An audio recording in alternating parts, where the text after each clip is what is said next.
శ్రీమాత్రే నమ. జయ గురు దత్తాత్రేయ నమ. ఈ వీడియోలో మనం వృషభ రాశి వారికి ఏప్రిల్ 12 నుంచి 18వ తారీఖు మధ్యలో జరగబోయే వార ఫలాలు పరిశీలించినప్పుడు ప్రధానంగా ఈ వారం 4 గ్రహాలు లాభస్థానంలో ఉండగా ఈ వారం ప్రారంభమైంది. అందులో ప్రధానంగా రవి ఈ వారం 14వ తారీఖు వరకే 11వ స్థాన సంచారం వల్ల మీకు ఏదైనా ప్రభుత్వ కార్యాలయాల్లో పనులు ఏవైనా కావలసి ఉన్నా, ఏదైనా ఒక ముఖ్యమైనటువంటి కాలేజీ సీటు కోసమో లేదంటే ఒక రాజకీయ పదవి కోసమో మీరు ఆశిస్తున్నప్పుడు ఈ నెల మొదటి వారంలో, అంటే ఈ వారం మొదటి 2-3 రోజుల్లో ప్రయత్నం చేసినప్పుడు అది సజావుగా సాగే అవకాశం ఉంది. విద్యార్థులకి వారు కోరుకున్న ర్యాంకు రావడం, వారు కోరుకున్న కాలేజీలో సీటు రావడం లాంటివి జరిగే అవకాశాలు చాలా బలంగా ఉన్నాయి. అలాగే తల్లిగారి సౌఖ్యం లభిస్తూ ఉంటుంది. అంటే మీకు భూములు స్థిరాస్తులు ఉన్నా, మీ యొక్క సొంత ప్రాంతంలో ఏదైనా స్థిరాస్తి ఉన్నా వాటి మీద ఆదాయం లభిస్తూ ఉంటుంది. 14వ తారీఖు తర్వాత రవి వ్యయస్థానంలోకి రావడం జరుగుతుంది. చతుర్థాధిపతి వ్యయస్థానంలోకి వచ్చినప్పుడు స్థానచలనం జరిగే అవకాశం ఉంది. ప్రభుత్వ అధికారుల వల్ల కొన్ని ఇబ్బందులు, వేధింపులు జరిగే అవకాశం ఉంది.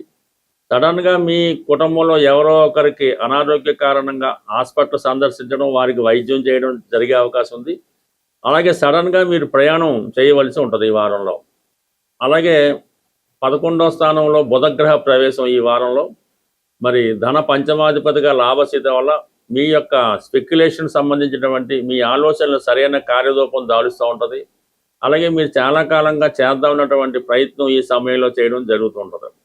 అలాగే చాలా వరకు మీ యొక్క వివాహ ప్రయత్నాలు చేస్తున్నవారు, ప్రేమ వివాహం కొరకు ఎదురు చూస్తున్నవారు, ప్రేమించిన వారి యొక్క మనసు తెలుసుకోవాలనే ఆలోచనలో ఉన్న వాళ్ళకి ఈ సమయంలో అది కొంతవరకు అవకాశం ఉండే అవకాశం ఉంది. అలాగని మరీ తొందరపడటం వల్ల ఇబ్బంది కలిగే అవకాశం ఉంది. కాబట్టి సాధారణంగా మరి ఈ ప్రేమికులు మాత్రం తొందరపడి మీ మనసులో మాట మీ జీవిత భాగస్వామి కంటే కాబోయే మీ లవర్కి చెప్పడం వల్ల అది కొన్ని వివాదాలకు కూడా కారణమవుతూ ఉంటుంది. కాబట్టి సమయం చూసి నెమ్మదిగా చెప్పడం అన్నది మంచిది. ఇక ప్రధానంగా కుజుడు కూడా లాభస్థాన స్థితి, అంటే సప్తమాధిపతి లాభస్థితి వల్ల మీ యొక్క భర్త లేదంటే మీ యొక్క భార్యకి ఉద్యోగ ప్రయత్నాలు ఫలించే అవకాశం ఉంటుంది. వారి యొక్క ఆదాయం కూడా పెరిగే అవకాశాలు ఉన్నాయి. అలాగే మీ యొక్క సంతానంలో ఎవరైనా విదేశంలో ఉంటే వాళ్ళకి ఈ సమయంలో వారి యొక్క ఉద్యోగ ప్రయత్నాలు చాలా వరకు నెరవేరే అవకాశం ఉంది. అలాగే కొన్ని ఆలోచనలు, కొన్ని కొత్త అవకాశాలు రావడం జరుగుతూ ఉంటుంది. అయితే ఏదన్నా మీరు ఇతరులకు సలహా ఇచ్చే ముందు చాలా ఆచితూచి సలహాలు ఇవ్వాల్సి ఉంటుంది. అంటే మీ సలహాల వల్ల ఇతరులు నష్టపోయే అవకాశం ఉంది. కాబట్టి ఈ విషయంలో కొంత జాగ్రత్త పడడం మంచిది. బట్ ఏదైనా మీ కుటుంబంలో ఒకరికి ఆదాయం పెరిగే అవకాశం ఉంది. అలాగే మీ కుటుంబంలో ఏమైనా పిల్లలు చదువుకునే పిల్లలు ఉంటే వారికి కూడా స్కాలర్షిప్ రావడం కానీ, మంచి కాలేజీలో సీట్ రావడం కానీ జరిగే అవకాశం ఉంటుంది. ఇంకా కుజుడు లాభస్థానంలో ఉన్నప్పుడు అన్నదమ్ముల సహకారం లభిస్తుంది, భర్త సహకారం లభిస్తూ ఉంటుంది. అలాగే మీకు అధికారుల సహకారం కూడా లభించే అవకాశం ఉంది. స్థిరాస్తులు, భూములు మొదలగు మీద ఆదాయం రావడం జరుగుతుంటుంది. ఏదైనా పారిశ్రామిక రంగంలో ఉన్న వాళ్ళకి, కొత్త పరిశ్రమలు స్థాపించాలనే ఆలోచనలో ఉన్న వారికి చాలా వరకు సహకరిస్తుంది. భూములు, స్థిరాస్తి వ్యాపారం చేస్తున్న వారికి కూడా ఇది చాలా అనుకూలంగా ఉంది. బట్ ఏదైనా లాభస్థానంలో ఉన్నటువంటి 4 గ్రహాలు ఈ వారంలో ఏదో ఒక అభివృద్ధి, ఏదో ఒక లాభం మీకు కలిగే అవకాశం ఉంది. అయితే రాష్ట్రాధిపతి శుక్రుడు వ్యయస్థాన స్థితి వల్ల కొన్ని అనుకోని ఖర్చులు అయ్యే అవకాశం ఉంది. ఏదో ఒకరు మీకు కొత్తగా పరిచయం అవ్వడం వల్ల వారి కోసం మీరు కొంత ధనాన్ని వెచ్చించడం జరుగుతూ ఉంటుంది. అలాగే ఏదన్నా ఈ వారంలో మీ కుటుంబంలో స్త్రీలకు కానీ, బయట స్త్రీలకు కానీ విలువైనటువంటి బహుమతులు వాళ్ళకి ఇవ్వడం, వారిని రహస్యంగా కలుసుకునే అవకాశం కూడా ఈ వారం ఈ వృషభ రాశి వారికి కనబడుతుంది. ప్రధానంగా గృహంలో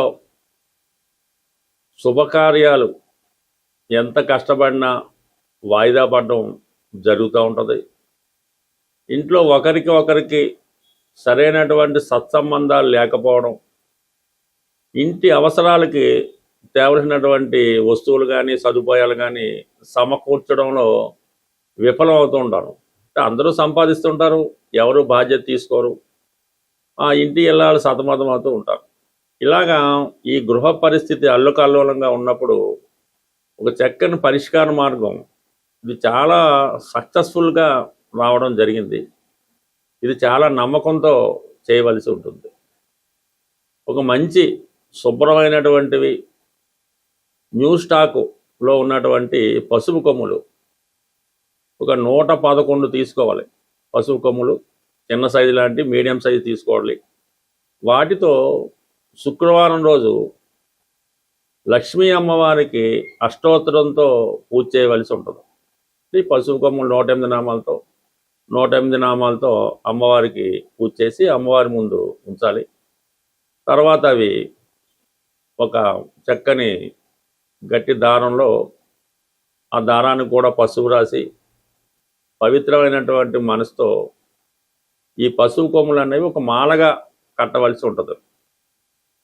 ప్రతి పసుపు కొమ్ము కట్టేటప్పుడు ఈ అమ్మవారి నామాన్ని జపిస్తూ ఈ 108 పసుపు కొమ్ముల్ని ఒక మాలగా తయారు చేసి మీ గృహం ప్రధాన గుమ్మానికి కట్టవలసి ఉంటుంది. అంటే మామూలుగా మామిడి తోరణం కట్టినట్టుగా ఈ 108 పసుపు కొమ్ములతో చేసినటువంటి మాలని చక్కగా అలంకరించడం వల్ల మరి మీ గృహంలోకి చాలా వరకు మంచి ఎనర్జీ రావడం జరుగుతుంది. చాలా వరకు ఆర్థిక సమస్యలు ఇమ్మీడియట్గా ఒక శుభకార్యం అన్నది మీ గృహంలో జరుగుతుంది. దానివల్ల మీ ఇంట్లో ఆటోమేటిక్గా జరుగుతూ ఉంటుంది. ఈవెన్ చాలా కాలంగా ఈ పెళ్ళిళ్ళు శుభకార్యాలు జరగని కుటుంబాల్లో కనీసం సంవత్సరంకి ఒకసారైనా ఈ సత్యనారాయణ స్వామి వ్రతము, వరలక్ష్మి వ్రతం లాంటివి చేసి 10 మందికి పిలిచి ఏదో భోజనాలు పెట్టడం వల్ల ఆ ఇల్లు కలకలాడుతూ ఉంటుంది. బట్ ఈ విధంగా ఈ చిన్నపాటి పరిహారం పాటించండి. ఖచ్చితంగా మీకు ఇంట్లో చక్కని మార్పు రావడం జరుగుతూ ఉంటుంది. ఇక ప్రధానంగా సమస్య వివాహం. ఇప్పుడు అమ్మాయిలకి పెద్దగా వివాహ సమస్య అయితే లేదు. మరి ఈ మ్యారేజ్ సంబంధించినటువంటి మ్యారేజ్ బ్రోకర్స్ అవనివ్వండి, వీళ్ళంతా కూడా అమ్మాయిలకి ఫ్రీ రిజిస్ట్రేషన్ చేసుకుంటున్నారు. అబ్బాయిలు అయితే డబ్బులు కట్టవలసి వస్తుంది. మీ యొక్క అబ్బాయికి కానీ మీరు అబ్బాయిలు అయితే తొందరగా వివాహం జరగడానికి ఒక నమ్మకంతో చేసే పరిహారం. అంటే ఏదన్నా ఒక వారమో ఒకసారో చేస్తే సరిపోదు. ఎవరికి వారే స్వయంగా చేయించవలసినటువంటి పరిహారం ఇది. ప్రధానంగా అబ్బాయిలు మంగళవారం రోజు ఆంజనేయ స్వామి వారి ఆలయంలో సాయంకాలం పూట జిలేబీ పంచిపెట్టవలసి ఉంటుంది అక్కడ ఉన్నటువంటి భక్తులకి. ఈ విధంగా కొన్ని వారాలు పంచిపెట్టడం వల్ల వివాహానికి అనుకూలత ఏర్పడుతూ ఉంటుంది. అలాగే వీరు ఈ స్ఫటికమాల ధరించవలసి ఉంటుంది. మెడలో స్ఫటికమాల ధరించడం వల్ల అబ్బాయిలకి తొందరగా వివాహం కుదురుతుంది. మీకు ఏదైనా చిన్న చిన్న బలహీనతలు ఉంటే వాటి నుంచి బయటపడడం జరుగుతూ ఉంటుంది. ఇక ప్రధానంగా గురువారం రోజు చక్కగా ఏదైనా గోశాల దర్శించి గోవుకి ప్రదక్షిణలు చేసి శనగలు గోవుకి పెట్టడం వల్ల, అంటే ఏదైనా రెగ్యులర్గా కొన్ని వారాలు చేస్తుంటే ఖచ్చితంగా మీరు అనుకున్న కోరిక నెరవేరే అవకాశం ఉంటుంది.